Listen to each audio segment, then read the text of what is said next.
After bringing in a myriad of changes during Year 2 of Rainbow Six Siege, this momentum carried forwards into Year 3, with the game being in the best state it had ever been in, with improved infrastructure and improved game systems. There was a lot of buzz and hype going into 2018, but some of those changes would end up becoming infamous, and we'll be covering all of that as we look at every Siege update of Year 3.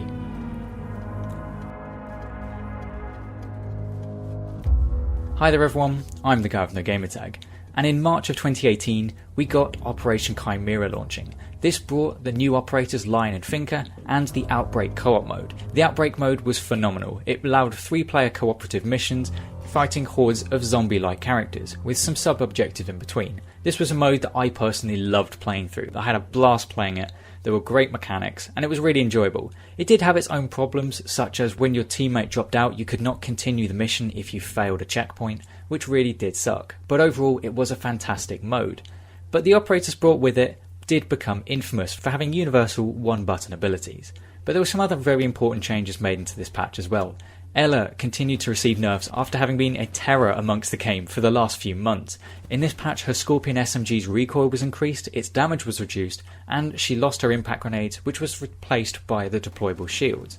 Capcan now got given impact grenades, losing barbed wire, which made way more sense for his kit overall, and Blitz was given a huge buff and was now made a 2-speed, 2-armor character, massively increasing his speed, and especially with the introduction of his ability to sprint with his shield out, made him a much more viable and much more powerful operator.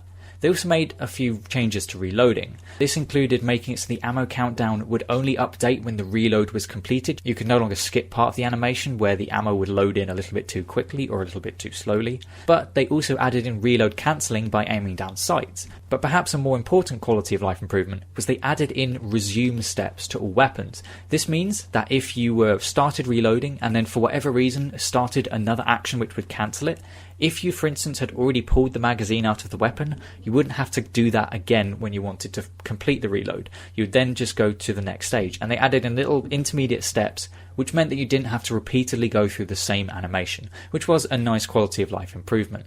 And the final notable change in this first patch was they made it so that players could no longer walk on top of deployable shields. This was to prevent exploits and players to getting into positions that they should not be in. They also made it so that when this happens, the players whose shield it originally was would be refunded, so that they didn't lose their shield if a teammate was trying to grief them. But then later on in the season, we got an incredibly unexpected change. Lion got nerfed. Oh no! All jokes aside, everyone saw this coming. He was a blatantly overpowered character, having a universal ability that requires the defending team to stand perfectly still, otherwise being shown up as a wall hack, was just not fun, and it was incredibly oppressive to play against. So in this update, they reduced the number of scans from 3 to 2, and they increased the cooldown between you could use them. Whilst it didn't change the amount that Lion was played, it meant that Lion players would no longer pop it at the beginning of a round. They had to think a little bit more about when they wanted to use the ability. They also made it so that the outline when a player is revealed only displays as long as the player is moving. Another nerf following on from the previous update was that Blitz's flash range was reduced, and he also had less flashes available to him. Having been increased to a 2-armor 2-speed, he became a terror, especially as players had not been used to dealing with this character. Now with him having increased mobility, players were really struggling to deal with him, so they made him a little bit less powerful to try and quell some of the frustration. They also made a big change to Vigil's gadget, reducing its duration from 30 seconds to 12 seconds, but halving the cooldown. This was to make sure that Vigil couldn't just go on very long periods of invisibility, but equally well making his gadget a little bit more versatile by allowing him to use it slightly more often. They also changed Jaeger's ADSs to no longer destroy Hibana's X-Kairos pellets, and Hibana also lost her Claymore, getting breaching charges instead. This Claymore was then given to Ying, who was losing her smoke grenades, to try and reduce the prevalence of the Ying Glaz smoke plant meta, which a lot of players at higher levels found rather frustrating. And in this season they also updated the damage models of all light machine guns. Throughout the first 2 years of the game, this weapon class had been mostly useless. They were pretty much meme picks if you just wanted to spray and pray constantly, and whilst it never brought these weapons into constant use, it was definitely a nice addition because it made them a viable choice. It actually made sense to bring these sometimes. For operators such as Capitao and Fuse and Finker, it actually now becomes a much more compelling choice, and so was overall a good change. In terms of the notable bug fixes in this season, there was only one that I could find, and unfortunately, knowing how the game would be played in future years, This bug kinda hurts to read, and that was, a player will not take damage when spamming crouch. Oh, I'm just getting PTSD to those crouch and lean spamming ashes, especially when you're in a 1v5. But fortunately, June brought in some brand new content in the form of Operation Parabellum. This brought with it the new operators Alibi and Maestro, and the new Villa map.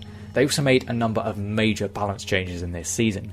Echo was at last given his second drone, but they reduced the number of stuns the yokai drone could output from 3 to 2. They also made one of my favourite changes of the entire game, which was they made 3 speed operators slower and 3 armour operators faster. The speed difference up until this point was huge, and it was the main cause of the incredibly aggressive metas we saw in Year 1 and 2, because characters such as Jaeger, Bandit and Ash would just charge around the map and could quite often evade gunfire just by the basis of how quick they were and how much smaller their hitboxes were than other characters. But they also added in the change where players could move slightly faster when they've got their secondary pistol out. This didn't apply for machine pistols because they were already very powerful and very meta sidearms, and it just gave semi-automatic pistols an extra little function which might make them beneficial. They also added in the new secondary bulletproof camera gadget. This was given to Frost, Doc, Mute, Castle, Cavera and Vigil, and allowed the defending team to gain a little bit more information than they had previously. They also, with these new changes as well as bringing in Maestro's gadget, added in the new observation tool UI. This allowed you to switch within different types of cameras, so when you were in the cameras you could individually switch between all of them or click a separate button to change to a different observation tool such as a Maestro's Evil Eye. This was a huge quality of life improvement. It made navigating through different observation tools so much easier, and this was an amazing change for the game. They also added in the counter diffuser device, which replaced the original diffuser destruction animation where the characters would melee it. This was more of a lore-based change, but it did lead to some interesting plays during the transition period where players were starting to get used to it. I remember seeing a top play style video where one player decided to melee the bomb to make the attacker think they were defusing, and it was actually just a fantastic bait maneuver. Another positive change were the modifications to player scoring. They made it so that when either team scans their opponent and reveals their identity, that it grants the entire team the points for it. It used to be that whoever spotted the person first got the point, but they now gave it to the entire team to also try and decentivize players constantly spotting to just try and get some more XP.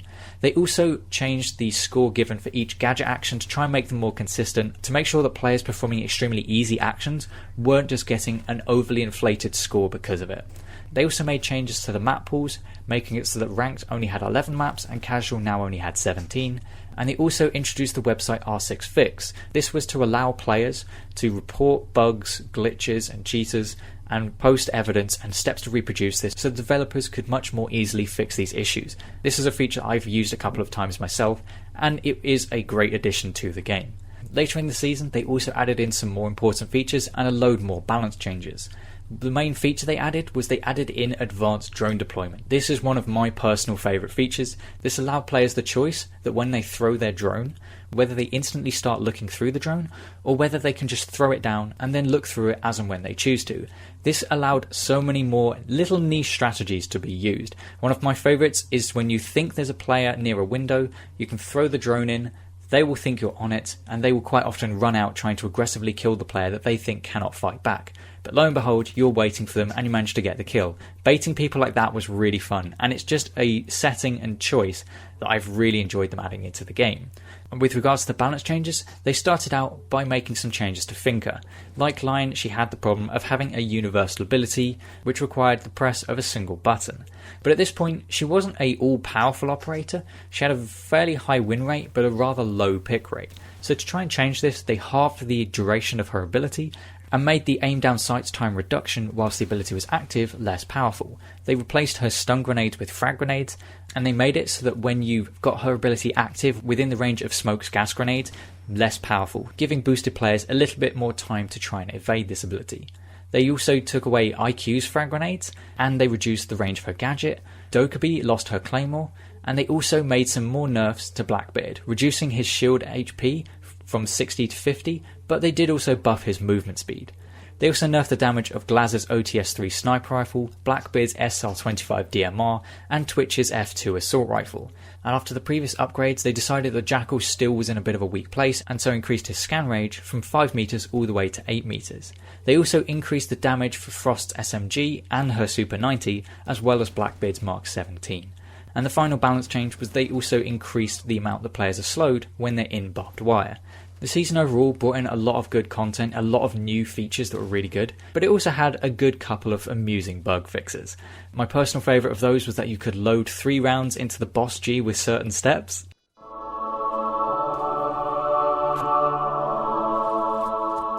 And Tachanka could exit the building during the prep phase. Then in September of 2018 we got Operation Grimsky. This brought with it the new operators Maverick and Clash, as well as the rework of the original map Hereford and the map buff to Consular, which brought with it the new Tellers and Archives bomb site. The new operators arrived with their own set of controversy. Players were unhappy with how quiet Maverick's gadget was, and the introduction of a shield operator on defense massively changed the way that Siege was played. For the balance changes made during this season's launch, Thatcher's EMP grenades now disabled cameras rather than destroying them, and was the beginning of the reduction of the power of his gadget over the next couple of years.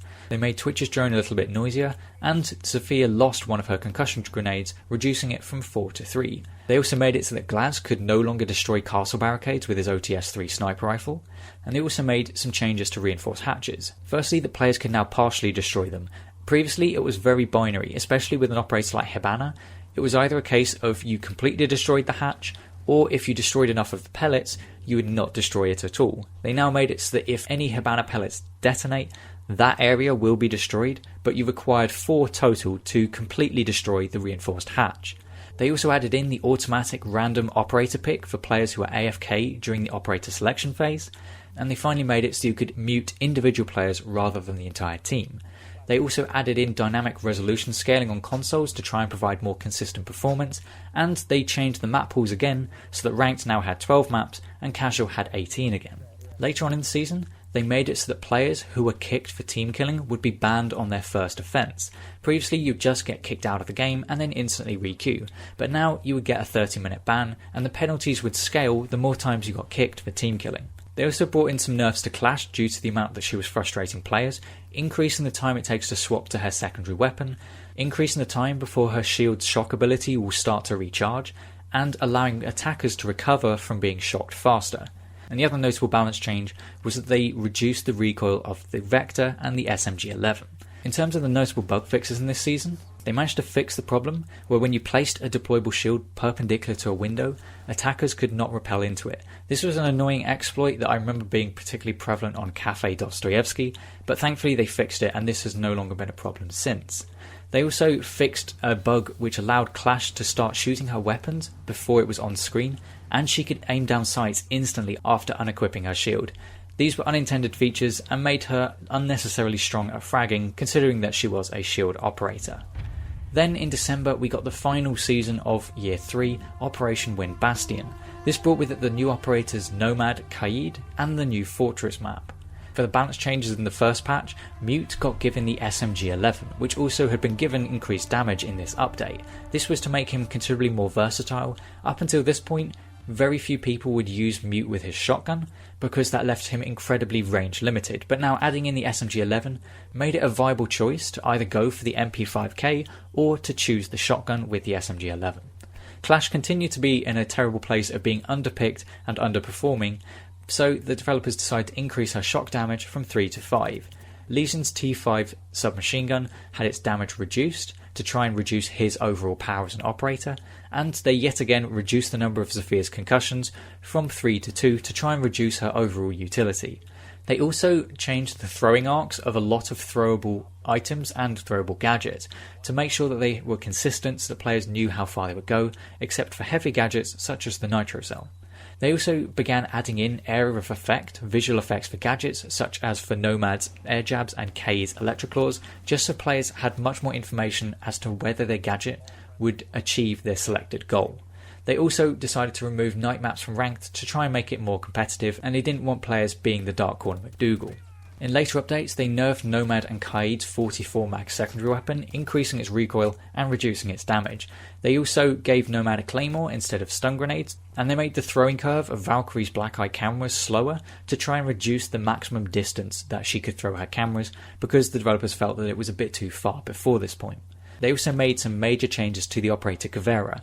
They found that she was a very penalising operator to play against because of how much damage her pistol could do at close range. So they now reduced its maximum damage from 99 to 65, but they also updated its damage range so it would be more consistent with other pistols. They also reduced its magazine capacity and increased its recoil and hipfire spread. The idea was that she would be a hunter character and that she needed to be accurate. They found that her pistol was a little bit too forgiving, and so that was why all these changes were made. They also made Clash's SP-SMG secondary fully automatic and increased its damage with more ammunition, just to try and make it a much more reliable secondary backup weapon for her. They also made Kaid's AUG A3 SMG aim down sight faster, and they reduced the maximum damage of the MP5 to try and reduce the amount of times players would use it to spawn peek with Doc and Rook. And then the final notable bug fix of Year 3 was that they fixed the Russian Rainbow ACOG scope, quoting that they stopped talking to Bandit. But overall, Year 3 didn't have the sweeping changes that were seen in Year 2, for very good reasons. With the game being in a much better state, it didn't need them. The game could focus much more on balance and adding in new content. However, the new content did add in new concerns for players.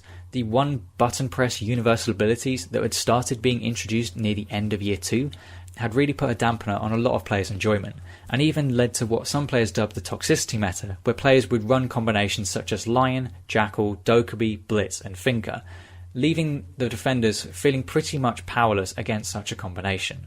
And then the addition of Clash remaining problematic even to this day. But overall, Year 3 did add in a lot of meaningful content and made some really good quality of life improvements. It wasn't necessarily the best year of the game, but it definitely had a lot of hype going for it, and it did make some really positive changes. But I do hope you've enjoyed this video and reviewing all of the changes that were made in previous years. As always, you're more than welcome to list any of your experiences during Year 3 in the comment section down below, just so that anyone who is new to the game can hopefully gauge what the game was like back in Year 3. As usual, if you have enjoyed the video, please do feel free to like and subscribe if you want to see the rest of this series. I've been the guy with no gamertag, and I'll see you on another video.